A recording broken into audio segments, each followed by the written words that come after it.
بھارت کے 29 سالہ شہاب نے حج کی شہادت حاصل کرنے کے لیے پیدل سفر شروع کر دیا۔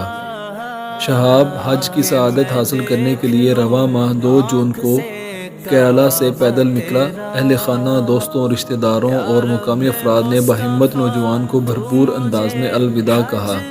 شہاب نے اپنی ضرورت کی بنیادی چیزیں لی ہیں، جن میں sleeping bag, 4 T shirts, trousers اور ایک چھتری شامل ہے۔ اس کے علاوہ وہ راستے میں آنے والی مساجد میں آرام کریں گے اور کھانا بھی وہیں کھائیں گے۔ انہوں نے ہر روز کم از کم 25 کلومیٹر پیدل چلنے کا منصوبہ بنایا ہے۔ بھارت سے مکہ مکرمہ پیدل جانے میں تقریباً 280 دن لگیں گے اور شہاب کی خواہش ہے کہ وہ سال 2023 میں حج کی سعادت حاصل کر لیں۔ اسی وجہ سے انہوں نے اپنے سفر کا آغاز کر دیا۔ شہاب نے کہا کہ ان کا خواب تھا کہ وہ حج کے لیے بھارت سے مکہ تک پیدل سفر کریں۔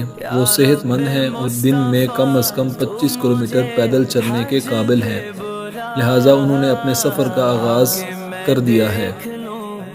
شہاب نے مزید کہا کہ تمام مسلمانوں کو اپنی زندگی میں کم از کم ایک بار مکہ مکرمہ جانا چاہیے۔